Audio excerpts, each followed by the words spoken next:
Екатерина Афанасьевна Захарова, как яркая комета, своим талантом озарила жизнь своих современников в самый тяжелый период страны – военные годы. Несмотря на молодость и до обидного короткую жизнь, протяженностью всего в 25 лет, она осталась в истории якутского вокального искусства, в истории оперного театра, пожалуй, самой грустной легендой, как недопевший свою песню якутский жаворонок Саха Кюрегее. Деревенская девочка, рано лишившаяся матери, а вскоре и круглая сирота, была рождена амгинской землей, самородком редчайшего природного дарования. Пение и песня заменяли ей материнскую ласку, расцвечивало нелегкое, бедственное детство, полное лишений и нужды. Как рассказывала ее младшая сестра Мария Афанасьевна, Катя всегда напевала, пела, чем бы ни занималась.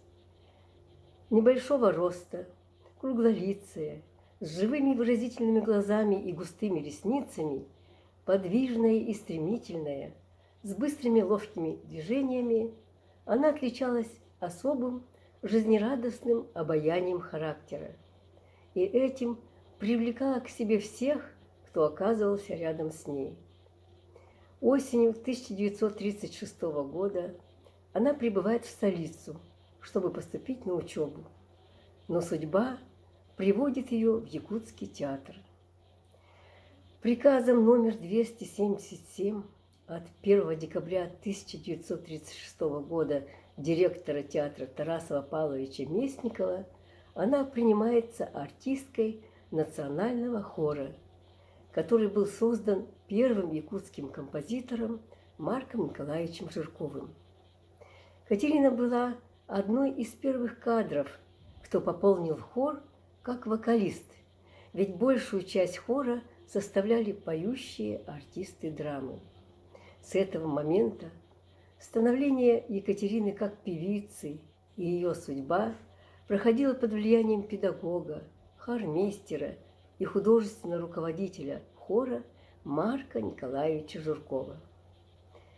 Учеба давалась нелегко, в непростых условиях того времени, но юная 16-летняя ученица оказалась даровитой и быстро, за каких-то 2 года, добилась успехов и выдвинулась из артистов в солисты хора, стала любимой певицей якутских зрителей. Публика шла в театр, чтобы услышать именно ее голос, и спрашивали в кассе театра, когда поет Екатерина Захарова, будет ли петь она сегодня. Ее лучезарную, особую лучезарность на сцене очень подробно запечатлели многие современники, но я хочу зачитать фрагмент из книги хормейстера Февронии Баишевой «Тернистый путь к волшебным звукам». Эта удивительная певица выступала всегда искренне, проникновенно, и при пении вся как-то по-особому преображалась, будто светилась внутренним светом. Ее выступление вдохновляло слушателей. Они всегда встречали Екатерину Захарову бурными аплодисментами. Высокая, сильная сопрано большого диапазона, которым она обладала, позволяла браться за произведения из репертуара драматического сопрано.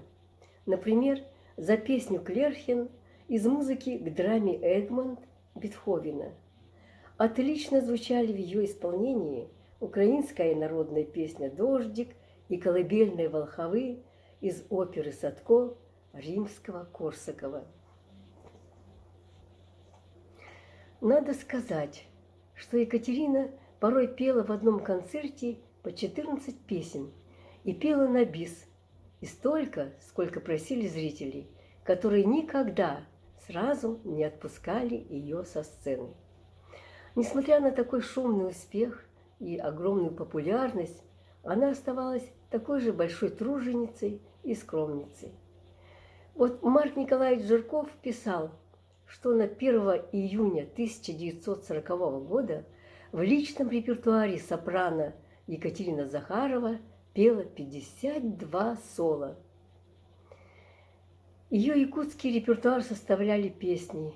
Песня Марфы, Жаворонок, Комсомол, песни на собственные мелодии, на стихи земляка Кнюка Урастырова «Прощай, Кавказ», «Кукушка», «Ночь», «Призыв на учебу», «Ой да ой», «Озерко», на слова Ильяя «В ту ночь», на слова Берьяка «Заостри острие».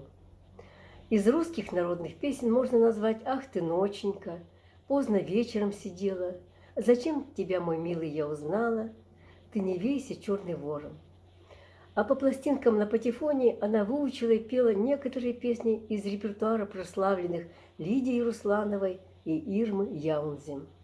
Исполняла также и украинские песни. «Ой, казала мені мати», «Ганзе», «Ой, не свети, Мисиченко», «Шуме и гуде», «Дождик». А сейчас я хочу вам зачитать фрагмент статьи в газете от 18 декабря 1939 года, где описывается один из моментов выступления Екатерины. Вот этот концерт показал, что коллективы Якутского театра и Государственного хора вырастили прекрасных мастеров, у которых природное дарование дополнено высокой культурой исполнения. Зрители тепло встретили свою любимицу Екатерину Афанасьевну Захарову. Прекрасно и мастерски исполнила она песню «Будьте бдительны». В переполненном зале тишина. Каждый нюанс отчетливо слышен.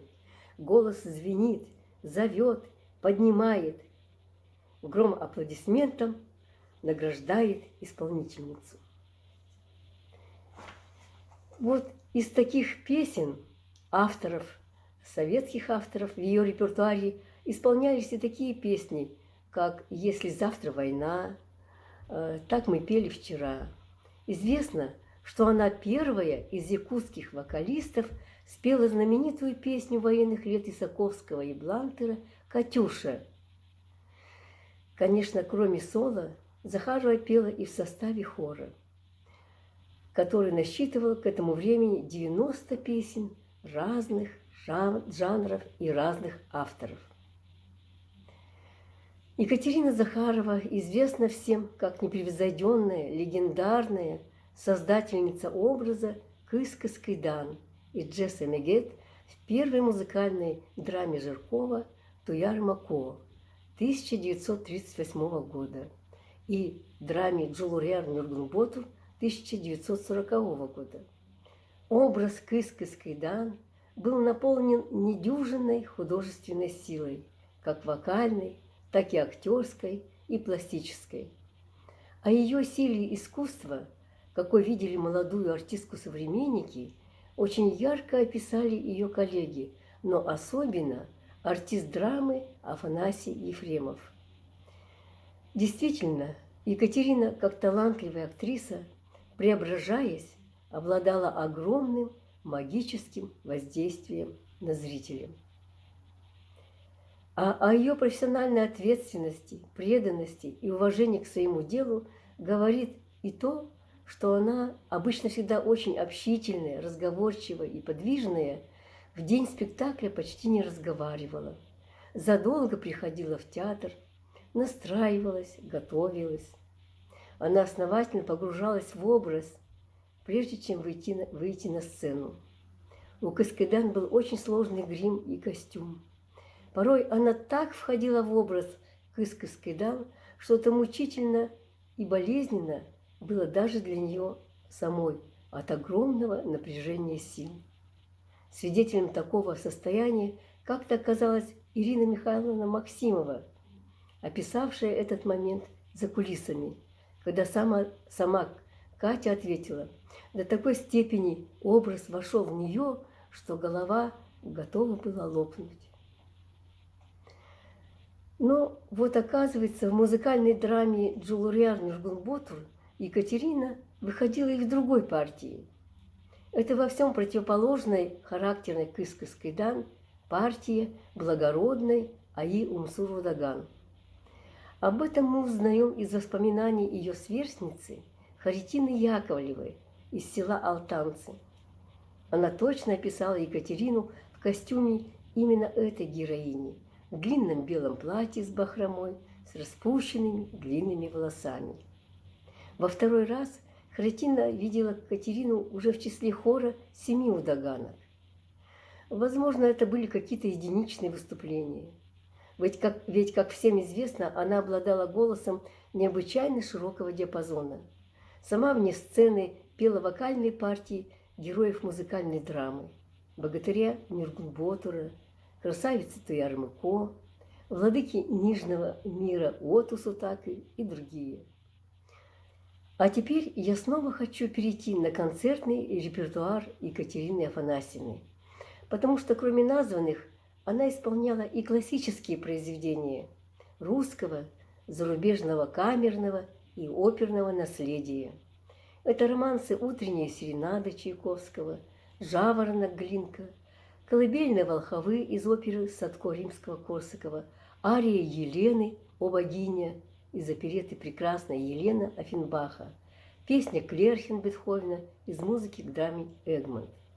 И еще, просматривая в Национальной библиотеке старую периодику, я случайно и счастливо встретилась прямо на первой странице заметку, которая написана самой Екатериной. 1 января нового 1940 года. Мне хочется зачитать эту, может быть, единственную публикацию Кати. Заметка называется «Буду работать над якутской былиной». Она пишет: 1039 год был для меня годом упорной работы над собой. Я начала изучать якутские былины, и уже в конце года мне удалось показать на сцене отрывок из якутского Аланхо. Вечер, когда я впервые пела эту величественную песню, запомнился мне надолго. Это было ярким событием моей жизни. Сейчас, в 1940 году, я буду продолжать упорно работать над былиной. Я счастлива тем, что буду возрождать в нашем театре лучшие образцы якутского ланхо. А скоро буду петь арию из оперы «Кармен». Эта ария мне нравится своей силой и проникновенностью. И под заметкой стоит подпись: Е.А. Захарова, солистка государственного якутского хора. Это значит, что ария «Кармен» из оперы Бизе также входила в ее оперный репертуар. И эта небольшая заметка пополняет наши сведения о ее талантливом творчестве. А Аланхо, о котором пишет здесь Екатерина, это сценическая инсценировка фрагмента Аланхо Сылгыола «Сын лошадей». И, как я предполагаю, скорее всего, в записи Устина Наксорова. Ведь он является земляком Кати, и у них были добрые творческие и дружеские отношения. Об этом выступлении Екатерины в той же статье 18 декабря 1939 года описывается фрагмент Сылгыола, имевший большой успех у публики. Я зачитаю фрагмент этой статьи. Написано: «Рыцарь, одетый в доспехи с пикой в руках, поет песню любви. К нему выходит разгневанная женщина, также одетая в латы, с обнаженным мечом в руках. Она отвергает любовь рыцаря, она оскорблена и зовет его на поединок». Этот отрывок из Аланхо исполняется Савиным и Захаровой, пишет автор статьи. Яркая сцена заслужила всеобщее одобрение публики. В этой сцене виден рост государственного якутского хора, являющегося прототипом государственной якутской оперы. Прошедший 1939 год действительно был очень насыщен событиями для Екатерины. Она впервые поехала в Москву для записи первых в истории якутских песен. Эта поездка Екатерины Захаровой и Анны Егоровой состоялась благодаря и под руководством Марка Николаевича Жиркова. Каждая солистка записала по 7 гибких виниловых грампластинок. Об этом эпизоде дней говорится, что в перерыве между записями в студии одна московская певица, удивившись необычному звучанию голоса, попросила Катю показать горло и, увидев, сказала: «Тебе, оказывается, самой природой дано такое горло. Обязательно надо учиться, будешь хорошей певицей». Но все, кто слышал эти записанные пластинки, утверждали, что технические возможности записи того времени не смогли передать всю красоту голоса Екатерины. Марк Николаевич даже просил перезаписать Захарову, но не получилось по какой-то причине. Конечно, будучи в Москве, Марк Жирков повел своих учениц в прославленный Большой театр. На знаменитой сцене Екатерина впервые увидела оперный спектакль, оперу русской классики «Царская невеста» Римского-Корсакова. Можно представить себе, сколько радости доставила ей встреча с большим искусством на академической сцене. Надо сказать, что Марк Николаевич в своей композиторской деятельности опирался на традиционный народный музыкальный фольклор, и поэтому своим ученикам-артистам хора давал задание на лето привести с родных аласов мелодии и песни. Самые яркие и самые красивые мелодии и песни привозила ему Екатерина.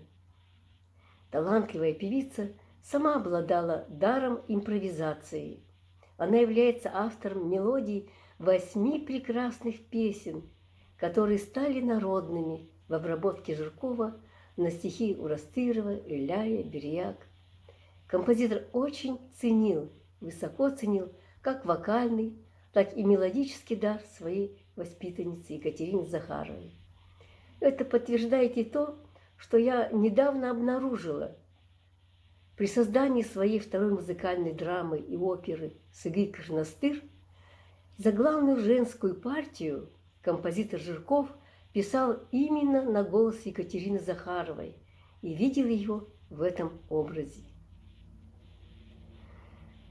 Добившись в 1940 году дальнейшего обучения своих кадров в центре, Жирков направляет Екатерину в числе 6 человек в Воронежское музыкальное училище. Будучи в Воронеже, она в честь первого юбилея Якутского драматического театра в январе 1941 года награждается почетным знаком «15 лет СССР». Но, к сожалению, после первого успешного учебного года началась Великая Отечественная война, и ее учеба в Воронеже прерывается. В тяжелые годы войны молодая солистка продолжает учебу в преобразованном Якутском музыкально-вокальном коллективе и сценическую деятельность на родной сцене. Она не только поет, но с успехом играет и в драматическом спектакле «Сайсары» Суаруна Малона, поющий партии Кайчик. Участвует в первом театрализованном концерте «Айхал», посвященном теме войны. Пела она, отдавая всю себя, все свое сердце, пела так, что на ее глазах появлялись слезы. Когда она исполняла свои песни в ту ночь «Заостри острие», и зрительный зал плакал вместе с ней. С именем Захаровой связано и первое освоение Якутским театром оперы «Майская ночь» Римского-Корсакова в мае 1943 года. Она блестяще пела партию Панночки и создала трепетный и незабываемый лирический образ. В газете писали о премьере оперного спектакля. Значительные вокальные достижения артистки Захаровой. Хорошо справившись со сложной партией Панночки. Нам, якутянам, соскучившимся по живой классической музыке, было отрадно ее хорошее и звучное исполнение. Премьерные спектакли «Майская ночь» показывались подряд в течение 6 дней с ажиотажным спросом публики.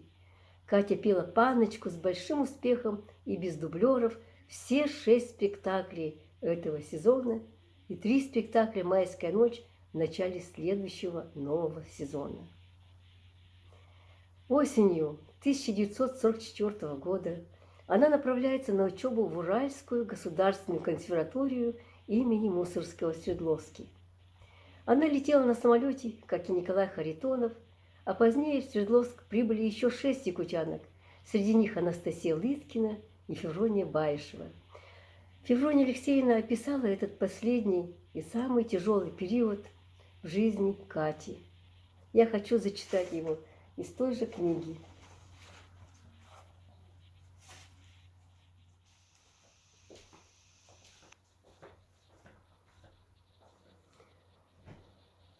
Феврония Алексеевна писала: «Екатерина была гордостью и надеждой якутского театра. У нее был самый яркий, красивый и многообещающий голос. Она могла стать очень талантливой певицей. Но уральский климат для многих из нас оказался неподходящим. Часто дули сильные, пронизывающие ветры. Заводской дым с Уралмаша покрывал город так плотно, что из-за густого тумана останавливалось движение транспорта. Дышать бывало трудно, щипало нос, слезились глаза. Самой страшной нашей потерей была наш соловей Катя Захарова. Она сильно сдала, приехав в Свердловск. Не было в ней того огонька и задора, как раньше. Катя часто жаловалась на то, что педагог по вокалу радуется, когда она берет в соль второй октавы. А ведь я в Якутске брала с легкостью до 3 октавы. А сейчас не могу, с грустью говорила она. Мы успокаивали Катю, говоря, что ничего с ее голосом не случилось. Конечно, голод отнимает силу, с этим надо примириться и не падать духом. Но Катя стала болеть все сильнее и чаще. Вот фрагмент книги Февронии Баишевой о периоде учебы Екатерины в Свердловске. Но вот один момент тех далеких дней Феврония Алексеевна рассказывала уже мне лично. Она говорила, что как-то она с Варей Артемьевой зашли в общежитие консерватории повидаться с земляками. Катя поделилась с ними своим необычным сном. Ей приснился очень красивый красный закат. «А это по якутским поверьям, — сказала Катя, — означает, что и вскоре ее ожидает смерть». Что ты!» — закричали мы в один голос, говорит Феврония Алексеевна. «Это же просто сон, и не думай об этом». Но это был действительно последний месяц Екатерины в Свердловске. Она возвращается в Якутск, а вскоре, 31 мая, завершается ее земной путь. С большой любовью и глубоким сожалением рассказывала мне о Екатерине Анастасия Лыткина, о их недолгой дружбе в дни совместной учебы в консерватории. Рассказывала, что их особенно объединял смешливый характер. Они всегда с Катей шутили, всегда смеялись, пока болезнь окончательно не сломила ее. Анастасия Петровна очень любила Екатерину. Есть даже фотография, где на столике Лыткиной стоит небольшой портретик Кати в изящной круглой рамке. В народной памяти Екатерина Захарова известна как Саха Кюрегее, якутский жаворонок. Магия ее искусства предстает в немногих записях из фондов радио, в стихах поэтов, в гипсовом портрете работы скульптора Елены Поседо, рисунков художника Романова, хранящихся в фондах Национального художественного музея. А в музее оперного театра имеется картина маслом художника Леонида Кима. Он, как и все современники, восхищался талантом Екатерины и запечатлел ее на концерте с Марком Жирковым и его ансамблем. Здесь Катя поет в длинном белом платье и белым шарфом на локтях. Обычно все в своих воспоминаниях говорят о коричневом концертном платье из креп-жоржета. Именно в этом платье изобразил Екатерину Захарову ее земляк, художник Никифоров, на фоне родного амгинского аласа. А ровно 30 лет назад, 26 января 1991 года, по моей инициативе, я тогда совмещала основную работу с музейной, на сцене тогда еще музыкального театра впервые прошел вечер памяти Екатерины Афанасьевны, посвященный 70-летию со дня ее рождения. Решающее значение в проведении этого вечера имела мое знакомство с энтузиастом и патриотом Амгинского улуса Марией Романовной Захаровой. Она тогда была председателем Эмистского сельсовета. Именно она познакомила меня и с сестрой Екатерины Захаровой Марией Афанасьевной. Она одолжила мне для пересъемки фотографий из домашнего архива. На их основе я и оформила тогда же небольшую выставку в фойе театра.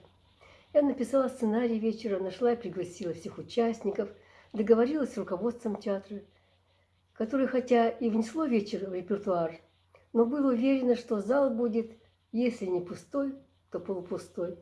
Ведь столько лет прошло, и о ней давно не упоминалось, народилось уже новое поколение зрителей. Но на всеобщее удивление и на их удивление имя Саха Кюрегие привлекло в театр огромное количество людей. Как в былые времена народ буквально ломился на вечер Екатерины Захаровой. Как говорится, в зале негде было даже яблоку упасть. Дальний план сцены воссоздавал старое здание театра, бывший кафедральный собор, в котором пела Екатерина много-много лет назад. Эту декорацию я одолжила в Саха-театре. Слева висел большой портрет Екатерины. Справа по первому плану поставила старинное зеркало, которое помнило Катю. Его мне одолжил музей Саха-театра. Стояла тут же ширма с костюмами, все как будто уголок артистической гримерной. Слева на небольшом экране проецировались фотослайды, а в центре сцены на столике ведущего неярко светилась лампа. Провести программу вечера я попросила заслуженного артиста РСФСР и народного артиста республики Гаврила Гавриловича Колесова. По сценической части мне помогли солист оперы и режиссер Юрий Местников и художник Лена Гоголева. В программе вечера прозвучали воспоминания о Екатерине Захаровой, выступили ее коллеги Анна Егорова, Дарья Барашкова, Феврония Баишева, Ульяна Кычкина, Ирина Максимова, концертмейстер Полина Розинская. Особую теплоту вечеру придало выступление сестры Марии Афанасьевны Захаровой. Зрители здесь же впервые увидели картину художника Леонида Кима. Эту картину я привезла из поликлиники МВД, которая в свое время приобрела ее у художника, и она после вечера так и осталась в театральном музее. А специально для вечера я попросила композитора Захара Константиновича Степанова написать произведение, посвященное Кате. И он написал на ее мелодии пьесу, называлась она «Воспоминания». «Воспоминания для флейты», который замечательно исполнил наш солист оркестра Дандок Тарбаев. Прозвучало на вечере и стихотворение Николая Дьяконова, и, конечно, песни на мелодии самой Екатерины Захаровой в исполнении ведущих солистов оперы Марины Поповой, Альбины Борисовой, Семена Оконешникова. Отдала должное и Нина Чигирева, своей землячке, так как она, как и Катя, родом из села Эмис. Украсила программу выступление талантливых земляков-амгинцев, в том числе и лауреата первого конкурса Саха Кюрегие Наташи Михайловой. Вечер получился очень длинным, шел более 3 часов, но ни один зритель не покинул зал. Программа была заснята НВК «Саха». На телеэкране вышла замечательная передача на основе этого вечера. Сделали ее режиссеры Татьяна Петрова и Галина Раевская. Все мы были счастливы, и участники, и организаторы, что вечер памяти Екатерины Захаровой удался на славу, и что имя Саха Кюрегие из глубины далекого времени получило такой искренний, такой живой отклик множества людей, что память всенародно любимой певицы не только жива, но и продолжает окрылять молодое поколение артистов, музыкантов, поэтов. Имя Екатерины Захаровой продолжают увековечивать земляки-амгинцы. Они очень многое делают для этого. Я очень дорожу первым сборником воспоминаний 1995 года, а в родном наследии Миссы с 1990 года проводится постоянно конкурс имени Екатерины Захаровой. Саха Кюригее, который открывает дорогу новым талантам Амгинской земли. Ныне в оперных спектаклях театра оперы и балета имени Сивца Саруна Малона выступает молодая и талантливая тезка легендарной певицы, тоже родом из села Емисы. Это Екатерина Гавриловна Захарова, достойно продолжая традиции, заложенные в далекие 30-40-е годы первопроходцем якутского оперного искусства, талантливой легендарной певицей Екатериной Афанасьевной Захаровой Саха Кюригее.